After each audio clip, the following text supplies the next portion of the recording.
नमस्कार दोस्तों, आज हैं मेरे साथ में विपुल सिंह रघुवंशी। आप इनको जरूर पहचानते होंगे, कई वीडियोज इनके साथ आ चुके हैं। और सबसे खास बात यह है कि इन्होंने लीला के माध्यम से शादी किया था, उसके बाद से लीला के साथ ही काम भी करने लगे। और आज ये मुंबई में जो भी मैरिजेज या लिटिगेशन के काम होते हैं उन सबको ये हैंडल करते हैं।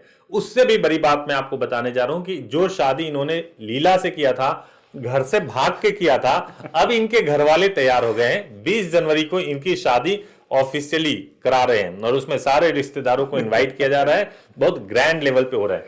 तो मैं एक तो इनसे मैंने प्रॉमिस वीडियो बनाने से पहले लिया है कि जो शादी आपकी हो रही है उसके फोटोग्राफ्स तो आप हमें देंगे, और हो सके तो आप अपने बीवी के साथ में आए और हमारे साथ में एक वीडियो शूट करें। किस चीज का डर अब तो दूसरी बात, इंपॉर्टेंट बात यह है कि मुंबई हेड कर रहे हैं, तो मैंने यह सोचा एक कपल की तरह मैं इनसे क्वेश्चन पूछूं कि ये कपल को कैसी सर्विसेज दे रहे हैं, कपल से ठीक से कैसे बात कर रहे हैं और क्या हो रहा है। वैसे ये भी पूछ सकते हैं, एक कन्वर्सेशन है जिसमें हम दोनों एक दूसरे से सवाल पूछेंगे और कोशिश ये रहेगी कि आप तक वो सटीक इंफॉर्मेशन पहुंचा दें जो आपके दिमाग में चल रहा है। तो आइए सबसे पहले शुरू करते हैं।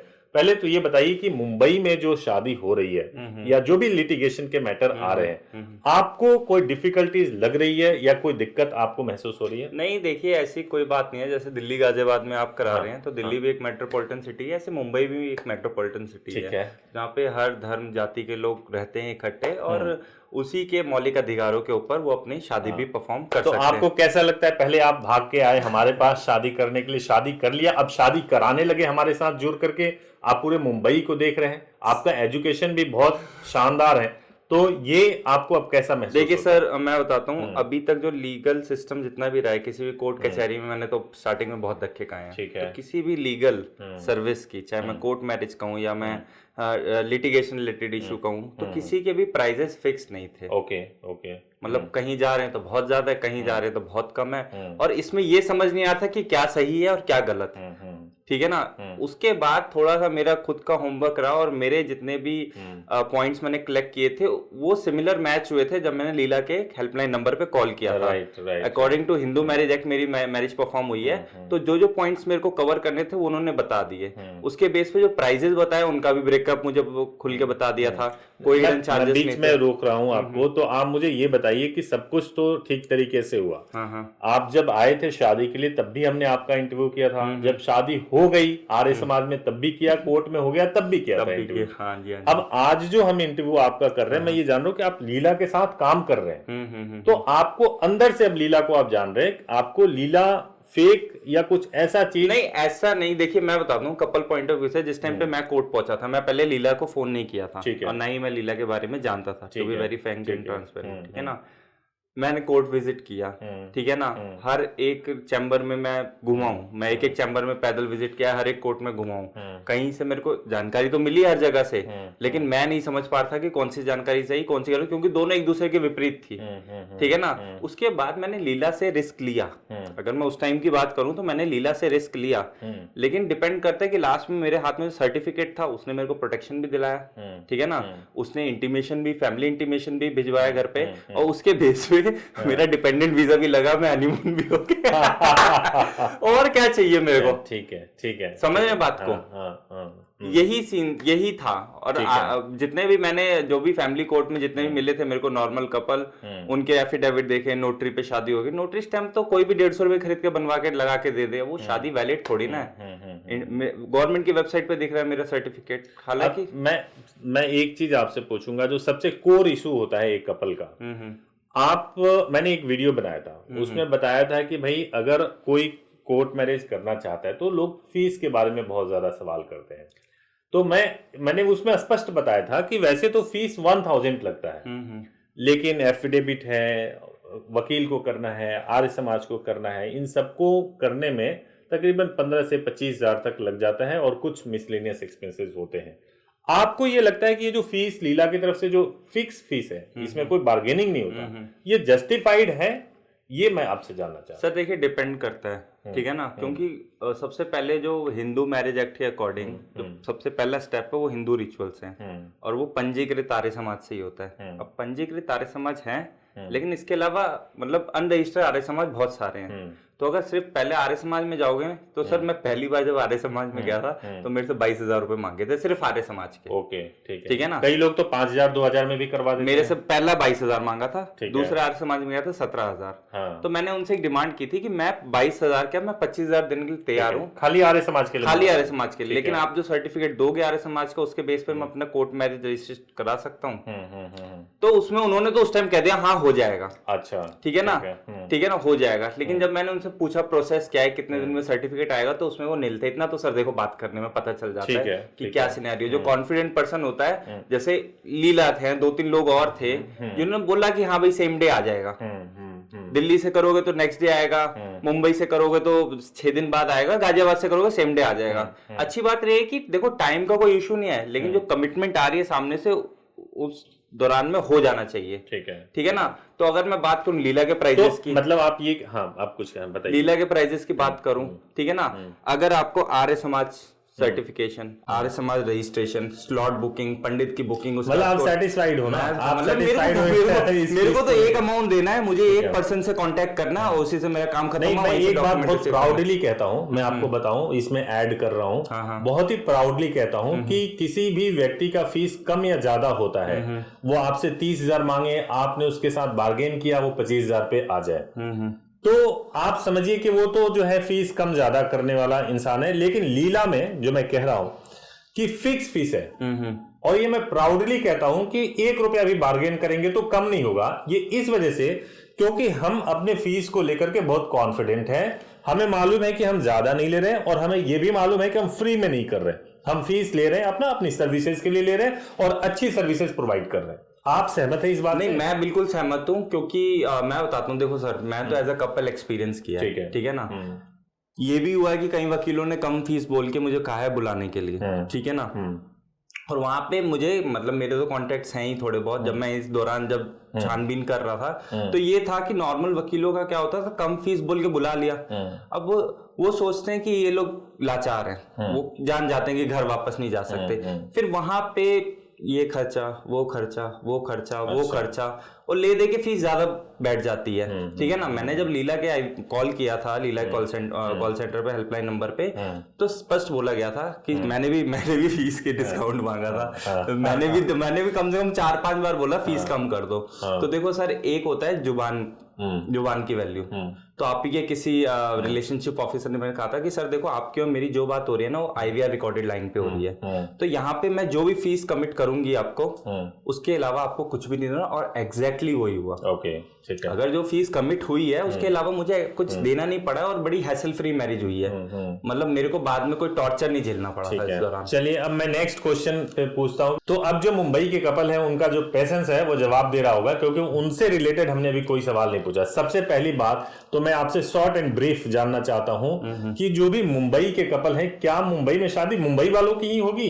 नहीं, ऐसा नहीं है। हाँ, देखो, मुंबई में मुंबई वालों की शादी नहीं होगी, मतलब मुंबई की तो होगी इसके ब्याह पे, प्लेस ऑफ मैरिज के ब्याह पे, डाउन साउथ जो एरिया हमारा, तमिलनाडु, केरला, चेन्नई, मतलब आप ये कह रहे हैं महाराष्ट्र और साउथ इंडिया। देखो, होने को वो दिल्ली और गाजियाबाद से भी हो सकती है, लेकिन मुंबई इसलिए कन्वीनियंट है, एक तो सिंगल डे प्रोसेस है, जल्दी पहुंच जाएंगे, और ट्रैवल बहुत इजी हो जाएगा उनका, समझ रहे हैं, क्योंकि इन सिटीज में 1 डे तो प्रोसेस है नहीं। ठीक है, तो प्रोसेस जरा समझा दीजिए कैसे है, कैसे कपल को शुरू से लेकर के एंड तक का जो प्रोसेस है वो बता दीजिए। 3 टाइप के प्रोसेस है, मैं बता देता हूँ, ठीक है। हिंदू मैरिज एक्ट, मुस्लिम मैरिज एक्ट और क्रिश्चियन मैरिज एक्ट। ठीक है। हिंदू मैरिज एक्ट के अकॉर्डिंग लड़की 18 प्लस होनी चाहिए। नहीं सर, आपको तो पता ही है, मैं एक बार दर्शकों को बता देता हूँ। देखो, मैरिज प्रोसेस है वो 3 टाइप से होते हैं। फर्स्ट हिंदू मैरिज, मुस्लिम मैरिज और क्रिश्चियन मैरिज। हिंदू मैरिज के अंदर पहले आर्य समाज परफॉर्म होता है। दोस्तों, मेरे पास बहुत सारी क्वेरीज आती हैं कि विदाउट हिंदू रिचुअल्स परफॉर्म किए मैरिज रजिस्टर हो सकती है। इसका जवाब है नहीं हो सकती। Without 7 step Hindu rituals perform किए हिंदू मैरिज एक्ट के अकॉर्डिंग मैरिज परफॉर्म नहीं हो सकती। तो पहले आर्य समाज में आपके हिंदू रिचुअल्स परफॉर्म होंगे, फिर वो BMC में रजिस्टर्ड होंगे, क्योंकि BMC अथॉरिटी है जो बर्थ सर्टिफिकेट देती है, डेथ सर्टिफिकेट देती है, और मैरिज सर्टिफिकेट भी वही देती है मुंबई।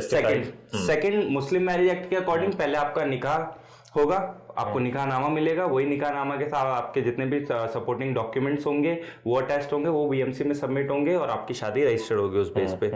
थर्ड प्रोसेस है आपका Christian marriage act. Christian marriage act में बीएमसी नहीं लायबल है मैरिज एज पर Christian marriage act. Exactly, yes yes. तो लेकिन इसका फायदा ये है कि क्रिश्चियन मैरिज एक्ट के अंदर आपको सर्टिफिकेट सेम डे में मिल जाएगा। ओके, सेम डे में जो उनके फादर होते हैं वो शादी कराते हैं और सेम डे में रजिस्टर्ड, लेकिन वो शादी रजिस्टर होते हैं मुंबई मंत्रालय से। ठीक है, ठीक है तो ना। पहले दिन जो कपल पहुंचते हैं उनको क्या डॉक्यूमेंट मिलता है? उनको मैं बताता हूँ, जो पहले दिन पहुंचते हैं उन्हें आर्य समाज का सर्टिफिकेट मिलता है। अगर मुस्लिम है तो निकाह का सर्टिफिकेट, निकाहनामा मिलेगा। मुस्लिम है, हिंदू है तो आर्य समाज का सर्टिफिकेट मिलेगा, क्रिश्चियन है तो मैरिज सर्टिफिकेट मिल जाएगा। तो फाइनल सर्टिफिकेट क्रिश्चियन को तो सेम डे मिल जाता है। हिंदू मुस्लिम में उनको आर्य समाज निकाहनामा सर्टिफिकेट मिलता है। ठीक है ना। और बीएमसी में जब रजिस्टर करते हैं तो मेमोरेंडम ऑफ मैरिज या डिक्लेरेशन ऑफ मैरिज कह लें, सेम डे मिलता है। सेम डे मिलता है। Okay okay. तो जब डिक्लेरेशन ऑफ मैरिज जब रिसीव होता है किसी भी क्लाइंट को, ठीक है ना, या किसी भी कपल को, तो वो निश्चित है कि बीएमसी ने उनकी जो मैरिज है वो एक्सेप्ट कर ली है। उस मेमोरेंडम ऑफ मैरिज के बिहाफ पे वो प्रोटेक्शन ले सकते हैं। ठीक है, मैं यही सवाल आपसे पूछना चाह रहा था कि जो दो चीजें मिल गई, एक तो सर्टिफिकेट मैरिज करने की और बीएमसी से मेमोरेंडम ऑफ मैरिज मिल गई, तो उसके बेसिस पे जाके वो प्रोटेक्शन ले सकते हैं। क्या सफिशिएंट है वो उनके लिए माने की शादी हो गई? देखो मोस्टली केसेस में क्या होता है सर, जहां तक मैंने एक्सपीरियंस किया है कि जब शादी करने आते हैं ना तो घर वाले परेशान हो जाते हैं, ढूंढने जाते हैं, वो पुलिस के पास जाते हैं, वो कंप्लेंट दर्ज कराते हैं। एफआईआर तो नहीं होती, 24 घंटे बाद होती है मिसिंग की, लेकिन 48 घंटे बाद होती है शायद। तो एक कच्ची कंप्लेंट लिख लेते हैं, उस बेस पे पुलिस अपनी तहकीकात शुरू कर देती है। मीनवाइल अगर आर्य समाज से शादी हो गई या निकाहनामा हो गया, उसके बाद बीएमसी में रजिस्ट्रेशन का मेमोरेंडम ऑफ मैरिज आ गया, तो वो पुलिस स्टेशन में जाके दिखा सकते हैं कि शादी रजिस्टर हो गई है। रिक्वायर्ड अगर है तो जा सकते हैं, दिखा सकते हैं। That is sufficient. और ओरिजिनल जो उनका डॉक्यूमेंट है वो कब आता है सर? वो 6 से 10 दिन 6 से 10 दिन में। ठीक है वो 6 से 10 दिन के अंदर आता है। ऑनलाइन नहीं आता है वो, उसका प्रिंट आता है, कपल की फोटो लगती है, रजिस्ट्रार के स्टैंप और सिग्नेचर होते हैं। चाहे तो क्लाइंट हमारे चैम्बर से आके ले जाए, नहीं तो जो एड्रेस देंगे वहां पे हम उन्हें कोरियर कर देते हैं। ठीक है। तो कई लोग ऐसा भी सोच सकते हैं कि भाई मैं जाऊं, क्या मेरे को एडवोकेट करने की क्या जरूरत है? मैं खुद ही ना जाऊं कि भाई शादी कर लूं किसी आर्य समाज में, फिर बीएमसी में जाऊं, खुद ही रजिस्ट्रेशन करा लूं। ऐसा अगर कोई कपल सोच रहा हो अपने पैसे को बचाने के लिए, तो क्या वो ऐसा करे? मैं एक नॉर्मल सा सवाल पूछ रहा हूँ, तो क्या उसके लिए ठीक रहेगा ऐसा करना? सर देखिए, बहुत टाइम टेकन प्रोसेस है। समय बहुत लगेगा और सही गलत के बीच में ना उलझ के रह जाओगे आप। मैं ये कह रहा हूँ कि सही हो सकता है, लेकिन आप ये लेके चलिए अगर कुछ भी गलती हो गई ना तो मैरिज रजिस्ट्रेशन का सवाल है इसमें। ठीक है ना, और दलीलें उल्टी ना पड़ जाए। मैं एक चीज ऐड करना चाहूंगा यहीं पे, क्योंकि हमने देखा है कि दिल्ली में कई लोग ऐसा पहले सोचते हैं, तो वो क्या करते हैं, अपने दिल्ली में क्या होता है कि ऑनलाइन रजिस्ट्रेशन करने के लिए आपको अपना वोटर आईडी या आधार कार्ड नंबर यूज करना पड़ता है। वो पहले जाते हैं और साइट में एंट्री हो जाती है उनके आधार नंबर की या वोटर आईडी की एंट्री जब हो जाती है, और उसके बाद जब हमारे पास आते हैं तो रजिस्ट्रेशन ही नहीं हो पाता, क्योंकि जो एंट्री हो गई है वो एंट्री पहले डिलीट होगी, उसके बाद ही हो सकता है। और मुंबई में भी जो वेबसाइट पे है वो इसी तरीके से सिस्टम है। तो मैं ये कहूंगा कि पैसे बचाने हो तो किसी और अपॉर्चुनिटी पे पैसे बचा लें, लेकिन अगर मैरिज कर रहे हैं तो सही तरीके से कर लें, क्योंकि लीगल बाइंडिंग स्टार्ट हो जाती है। जैसे मैरिज हुआ, मैरिज का रजिस्ट्रेशन हो गया, आप कानूनी रूप से अब अलग नहीं हो सकते, या कई पत्नी को, जो लड़की है वो पत्नी बन जाती है, उसको कई सारे लीगल स्टेटस मिल जाते हैं। मुंबई का सिनेरियो सर इसलिए भी थोड़ा डिफरेंट है क्योंकि मुंबई में स्टैम्प पेपर्स हमें 2 दिन पहले अप्लाई करने होते हैं। ठीक है ना, मतलब वो तो आप इंटरनल प्रोसेस की बात कर रहे हैं। मतलब आप कह रहे हैं ना कि अगर कपल जाए खुद से करें, ठीक है ना, वो चीज उस दिन तो पॉसिबल नहीं हो पाएगी sir, to be very frank. अगर 1 हफ्ते लगा दें तो क्या कर लेंगे वो आराम से? सर बहुत मुश्किल होगा, बहुत ज्यादा मुश्किल होगा। क्यों? क्योंकि मैं बताता हूँ, जो हमारा स्पेक्ट्रम है, क्योंकि जैसे लीड इंडिया का स्पेक्ट्रम है, और अब तो मैं भी लीड इंडिया का पार्ट हूँ, और जहां तक मैंने समझा है लीड इंडिया के प्रोसेस को, तो 1 स्टॉप सॉल्यूशन है। मतलब आप एक ही जगह आके अपने सारे काम एक ही जगह कर सकते हैं। ठीक है, समझ रहे हैं? हमारे लिए जो खुशी की बात है ना, सही मैं बताऊं कि एक व्यक्ति जिसने शादी किया लीला के माध्यम से, और उसको हमने अपने साथ में जोड़ा, और आपको मतलब जोड़ करके, और आप अगर हमारे भी यहाँ पे सारे आंसर्स दे रहे हो ना, तो ये मेरे लिए बहुत खुशी, ये रिवार्ड है मेरे लिए, लीड इंडिया के लिए रिवार्ड है। हमारे दर्शकों को कई लोग ऐसे हैं जो सोच सकते, मैं भी सोचें कि कहीं ये इंटरव्यू फिक्स तो नहीं है, दोनों लोग मिलकर के एक ही तरह की बातें तो नहीं कर रहे हैं। तो मैं ये चाहता हूं कि आप थोड़ा बताइए दर्शकों को, अपने बारे में बताइए, अपने करियर के बारे में बताइए, और किस तरीके से। तो नहीं सर, एक्चुअली मेरी मास्टर्स के बाद मैं काफी जगह में जॉब कर रहा था। मैं लास्ट हैदराबाद में जॉब कर रहा था। उसके बाद जब मैं यहाँ आया, लीला में आया, मैं आया तो अपनी समस्या को लेके था, लेकिन मुझे लगा कि अगर ऐसी चीज है तो हम इससे और ज्यादा प्रमोट करें, प्रमोट करें, ठीक है। और ये एक रिवोल्यूशन हो सकता है लीगल सिस्टम के अंदर कि हाँ लोगों को सच पता चले कि एक पर्टिकुलर लीगल लेकिन सर्विस हम ले रहे हैं तो उसका प्राइस भी ये है और कहाँ से हो सकता है। ट्रस्ट किया, लेकिन मैं ये जानना चाह रहा हूँ कि आपने तो शायद इंटरनेशनल जर्मनी वगैरह में भी आपने काम किया है, और उसके बाद से जो है सो आप लीड इंडिया में आप आए, हालांकि हमारा भी थोड़ा कम रेपुटेशन नहीं है, लेकिन आप लीड इंडिया में आए और ज्वाइन किया, तो आपको मतलब करियर वाइज और आपको लगता है कि जो आप काम कर रहे हैं ये आपको सेटिस्फेक्शन दे रहा है? सर बहुत सेटिस्फेक्शन दे रहा है। एक्चुअली मैं इस चीज में था क्योंकि अब तो स्टार्टअप का कल्चर चल रहा है हर जगह, अब चीजें सोच रही नहीं, उसके नाम पे कंपनियां बन जा रही है, लेकिन इस तरफ कोई नहीं, किसी का ध्यान नहीं था, ठीक है ना। और जिस तरह से आपने अपना पूरा लीगल इकोसिस्टम सेटअप कर रखा है तो मेरा मतलब थैंक यू सो मच जो आप इतना और सैलरी भी ठीक ठाक दे रहे थे। चलिए मैं दूसरे सवाल के बारे में आता हूं कि जो मुंबई के कपल हैं जो शादी कर रहे हैं, तो आप ऐसा क्यों कह रहे हैं कि खाली महाराष्ट्र और साउथ इंडिया के लोग वहां पे जाएं?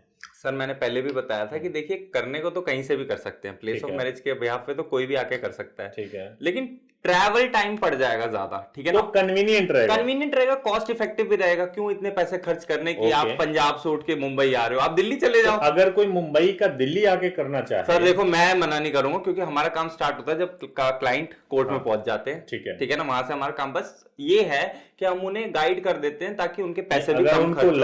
अगर उनको लगे कि भाई मैं मुंबई से दिल्ली आके करूंगा, तो क्या आप करोगे? नहीं करोगे? बिल्कुल करेंगे सर, बिल्कुल करेंगे, लेकिन हमारा फर्ज बनता है सर देखो बताना कि देखो कहीं से भी कर सकते हो आप, ठीक है ना। सस्ता जहां से पड़ेगा, क्योंकि मोस्टली जब कॉल्स आती हैं कि प्राइजेस इतने ज्यादा क्यों हैं, क्योंकि मैरिज के प्राइजेस कम है, लेकिन जो क्लाइंट लगाते हो ट्रैवलिंग, आना जाना, होटल का स्टे, खाना पीना, तो उसे बहुत बड़ा लगता है, क्योंकि उसके लिए भी क्लाइंट के लिए भी गलती नहीं, उन्हें तो पूरा ही लेके चलना है, ठीक है, समझ गया मैं। तो इसलिए मैं सोचता हूँ कि मतलब जो जहां से है वो वहां, साउथ इंडिया वाले लोगों को मैं इसलिए कह रहा हूँ कि वो इजिली मुंबई ट्रेवल कर सकते हैं, हार्डली 12-15 घंटे का ट्रेन का सफर रहेगा, बाय प्लेन तो आप कहीं पे भी जा सकते हैं, ठीक है। तो इसलिए मेरा ये था कि वो कर सकते हैं। तो अगर एक क्लाइंट को या कोई एक व्यक्ति जो कपल है इस वीडियो को देख रहा है, उसको सबसे पहला स्टेप क्या लेना चाहिए? सबसे पहला स्टेप कि आपका एलिजिबिलिटी क्राइटेरिया आपको देखना पड़ेगा खुद। लड़के की एज 21+ होनी चाहिए, लड़के की, हाँ, और लड़की की एज 18+ होनी चाहिए, ठीक है। लीड इंडिया 18+ मतलब 18 कंप्लीट होना चाहिए, 18 कंप्लीट होना और 21 कंप्लीट होना, 21 कंप्लीट होना चाहिए, ठीक है ना। चलिए एज तो पूरी है, अब उसके पास डॉक्यूमेंट भी, हालांकि एक बार डॉक्यूमेंट बता दीजिए, डॉक्यूमेंट क्या चाहिए? सर देखिए आधार कार्ड, पैन कार्ड और 10th की मार्कशीट तो मस्ट है। डेट ऑफ बर्थ प्रूफ के लिए 10th की मार्कशीट बताता हूँ, देखो Aadhaar card, PAN card, address proof के लिए, ठीक है ना, और जो 10th की मार्कशीट है वो डेट ऑफ बर्थ के लिए। अब कुछ क्लाइंट्स होते हैं जो नहीं पढ़े लिखे होते हैं, मतलब 10th की मार्कशीट नहीं होती उनके पास, तो या तो वो जन्म प्रमाण पत्र दे सकते हैं, ठीक है ना, या फिर वो स्कूल लिविंग दे सकते हैं, किसी भी क्लास का स्कूल लिविंग सर्टिफिकेट हो। डीएल भी चलता है मेरे ख्याल से, अगर ड्राइविंग लाइसेंस या पासपोर्ट है, डीएल नहीं चलता। पासपोर्ट अगर है तो कुछ भी नहीं चाहिए, सिर्फ एक सिंगल पासपोर्ट पे सब हो जाएगा। फिर तो आधार कार्ड, पैन कार्ड कुछ भी नहीं चाहिए, पासपोर्ट पे हो जाएगा, ठीक है। तो बर्थ प्रूफ होना बहुत जरूरी है। तो मान लीजिए कि उसके जो भी कपल हैं उनकी एज भी पूरी है, डॉक्यूमेंट भी पूरा है, सब कुछ ठीक है, उसके बाद क्या करना है उनको? देखो उसके बाद तो सर रजिस्ट्रेशन, सबसे पहले तो उन्हें रजिस्ट्रेशन कराना होगा। कैसे? अपने हेल्पलाइन नंबर पे 8800-444-555 पे कॉल करेंगे, ठीक है ना। मुंबई रजिस्ट्रेशन की एक बार फिर से जानकारी ले लेंगे, ताकि हम जो बोल रहे हैं, रजिस्ट्रेशन बोले या बुकिंग बोले, उनको एक बार बुकिंग करानी होगी, रजिस्ट्रेशन कराना होगा, सेम ही चीज है, इस पे कंफ्यूज मत होना बिल्कुल भी आप, क्योंकि कोर्ट वाला भी रजिस्ट्रेशन होता है ना, उनको लेके पता नहीं रजिस्ट्रेशन सर हमारे जो इनिशियल रजिस्ट्रेशन होता है जिसके अंदर स्लॉट बुक हो जाते हैं एडवांस में, ठीक है ना। तो जिस डेट पे मैरिज होनी है, कोई पेमेंट लेते हैं इसके लिए? सर मैं बताता हूँ इसका क्या सिनेरियो है। इसका पेमेंट होता है 1000 रुपीज फीस होती है, लेकिन उसका भी मैं रीजन देता हूँ कि क्यों हम 1000 रुपीज लेते हैं। बुकिंग के लिए आप क्यों लेते हैं 1000? क्योंकि सर हमें पहले आर्य समाज का स्लॉट बुक करना होता है, अगर निकाह नामा हो रहा है तो हमें काजी साहब को बुक करना होता है, और क्रिश्चियन मैरिज होते हैं हमें फादर बुक करने होते हैं पहले से उसी डेट और टाइम के, ताकि अगर वो अपना ट्रैवल प्लान कर रहा है तो जिस डेट और टाइम पे आएगा उस डेट पे और टाइम पे। मान लिया बुकिंग हो गई, ठीक है, बुकिंग होने के बाद से कपल आपके पास आ गए, तो आने के बाद से उनको कहाँ पहले आना होता है? कैसे वो सबसे पहले क्या होता है, अगर मुंबई से प्रोसेस कर रहे हैं वो अपना, तो बुकिंग के बाद जिस दिन मैरिज होगी, मान लीजिए 10 तारीख को मैरिज करनी है उन्हें, तो उन्हें 7 तारीख को 2 दिन पहले हमें कॉल करना होगा, तब हम उनका डॉक्यूमेंटेशन प्रोसेस हम उसी दिन स्टैम्प पेपर अप्लाई करेंगे। ठीक है ना, तो वो प्रोसेस हमने कंप्लीट कर लिया। ठीक है, फिर क्लाइंट तो मेरा पर्सनल नंबर जाता है। ठीक है ना, मैं ही कोऑर्डिनेट करता हूँ मुंबई के लिए। ठीक है ना, मैं ही कोऑर्डिनेट करता हूँ, तो क्लाइंट मेरे से बात करते हैं। ठीक है ना, उसके बाद मेरी जो महाराष्ट्र की टीम है पूरी, उसमें से जिस भी कोर्ट का स्लॉट खाली होगा, जिस हम स्टैम्प पेपर अप्लाई करेंगे, क्योंकि हमारी प्रोसेस बहुत सारे कोर्ट से होती है, अंधेरी भी है, बांद्रा भी है, कल्याण भी है। ठीक है ना, तो जिस भी स्लॉट खाली होगा उनके डेट और टाइम के अकॉर्डिंग वो उन्हें एलोकेट हो जाएगा। ठीक है ना, उस दौरान मैं रहता हूँ शादी के दौरान में। ठीक है ना, नहीं रहता तो मेरी टीम में से कोई ना कोई रहता है, मतलब वो उसकी चिंता ना हो।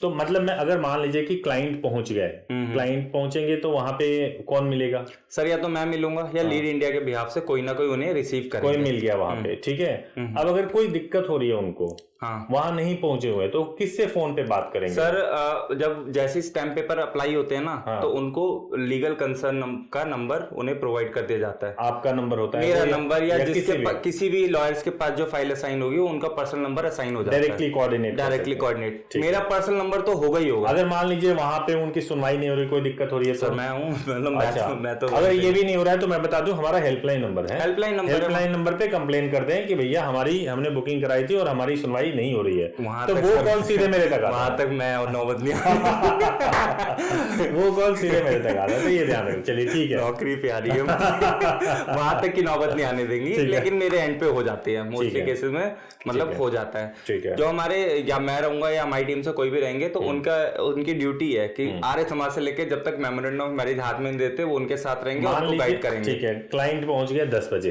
एक एग्जांपल मैं मान लेता हूँ, 10 बजे 11 बजे 12 बजे पहुंच गए, आप उनको जो मैरिज का सर्टिफिकेट और मेमोरेंडम ऑफ मैरिज देके कितने बजे तक फ्री कर देते? सर अगर 10 बजे पहुंच गए, 12:30 से पहले फ्री है। अच्छा, हाँ, क्योंकि बीएमसी ऑनलाइन रजिस्ट्रेशन है।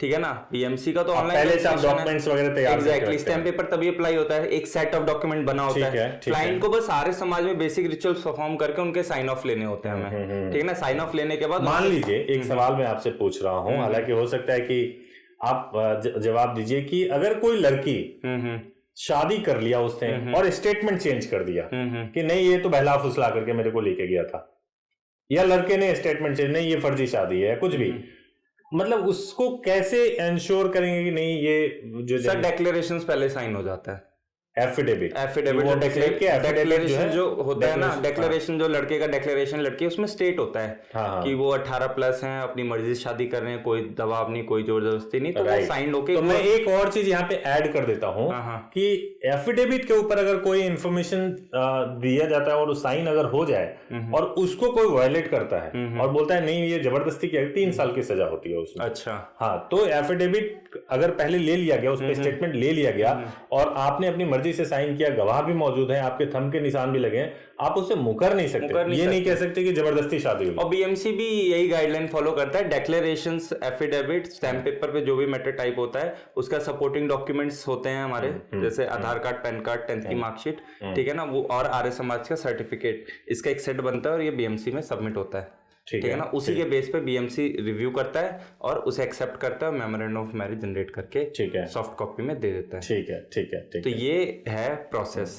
ठीक है, डन, कोई दिक्कत नहीं है। ठीक है, ये प्रोसेस तो आपने बता दिया। अब ये बताइए कि ओरिजिनल जो सर्टिफिकेट आता है मुंबई में जो मैरिज रजिस्टर्ड होता है वो कब तक आता है? Sir with in 6 to 10 days. 6 to 10 days के अंदर आ जाएगा। Okay, great. और अगर मान लीजिए कपल तो चले गए, उनके घर तक वो सर्टिफिकेट कैसे पहुंचेगा? सर देखिए, जो सर्टिफिकेट आता है या तो आप कपल हमें एड्रेस दे जाते हैं तो हम कोरियर कर देते हैं। ठीक है ना, अगर वो चाहते हैं कि कोरियर, क्योंकि कुछ कपल्स होते हैं शादी कर लेते हैं, वो अभी नहीं डिस्क्लोज करना चाहते, तो हमारे चैम्बर से आके वो कलेक्ट कर सकते हैं, या डाउनलोड भी कर सकते हैं। सर डाउनलोड नहीं कर सकते। रीजन ये कि डाउनलोड पीडीएफ फॉर्मेट जो आता है ना, उसमें कपल के फोटो स्टैंप होती है और रजिस्ट्रार के सिग्नेचर स्टैंप लगते हैं, बाद में होता है।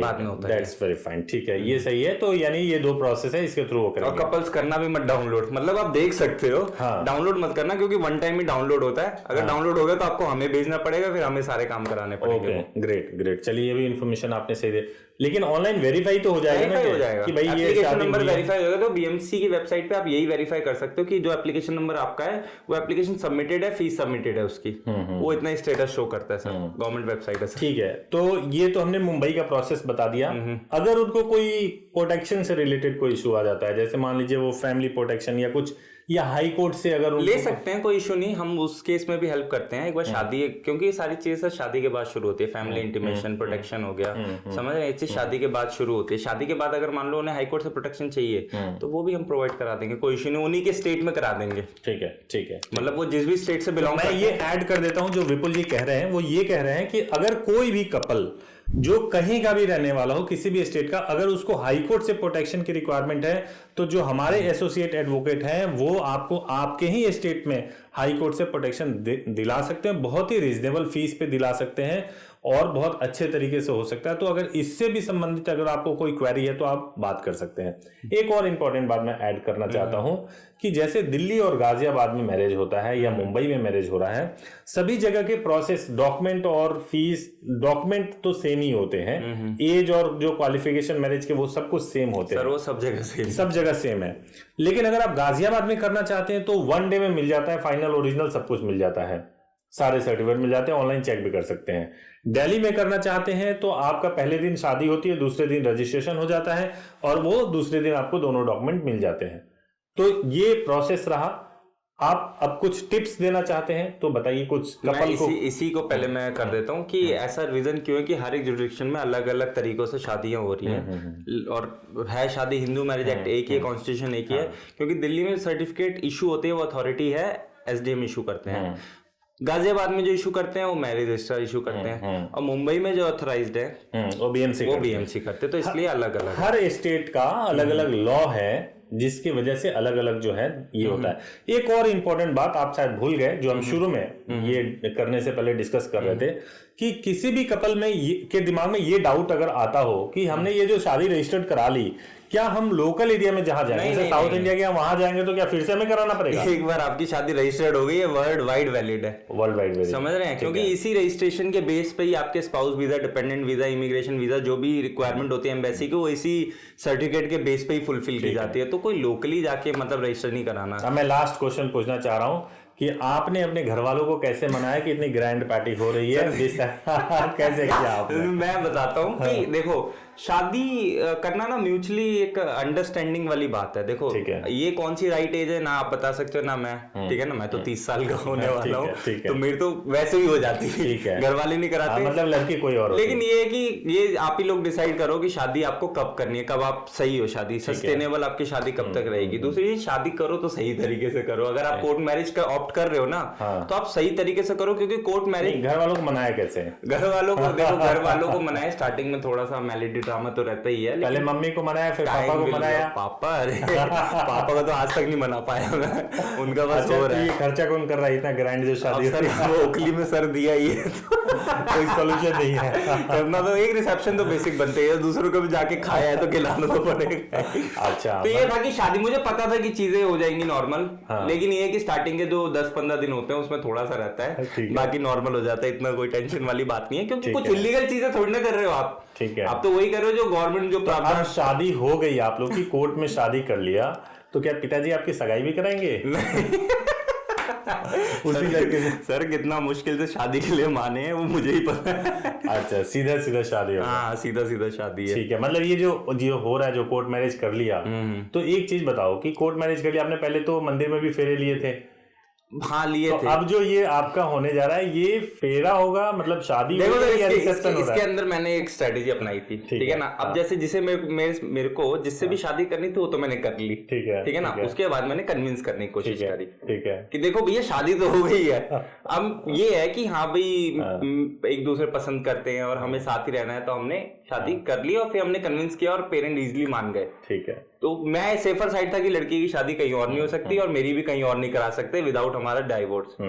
तो मैं इस स्ट्रेटेजी से चला था और ये तो सक्सेसफुल हो गई। लेकिन आप अपने अपने सिनेरियो देख के इसी के रिगार्डिंग मैं कहना चाह रहा हूं कि दोस्तों देखिए, कोर्ट मैरिज करना हमारा कॉन्स्टिट्यूशन यह अधिकार देता है कि किस व्यक्ति को किसके साथ रहना है।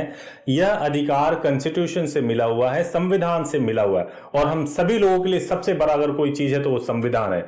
लेकिन दोस्तों, आप इस वीडियो से, इनके स्टोरी से मोटिवेट अगर होना हो तो आप हो, लेकिन ये जरूर ध्यान रखें कि आपका सिचुएशन बिल्कुल अलग है। आप अपने सिचुएशन के हिसाब से फैसला लें। और अगर आपको इस वीडियो के कॉन्सेप्ट से, तरीके से, विपुल सिंह के आंसर से या लीड इंडिया से संबंधित अगर कोई भी प्रश्न है तो कमेंट बॉक्स में जाएं, जरूर सवाल पूछें। नेक्स्ट वीडियो में हम कोशिश करेंगे कि और भी इंटरेस्टिंग तरीके से कोई वीडियो लाएं और आपको पूरा इंफॉर्मेशन प्रोवाइड करें। आपने पूरा लंबा वीडियो देखा, इतना पेशेंस रखा, thank you so much for watching this video. Thank you, thank you, thank you, thank you so much, thank you, thank you.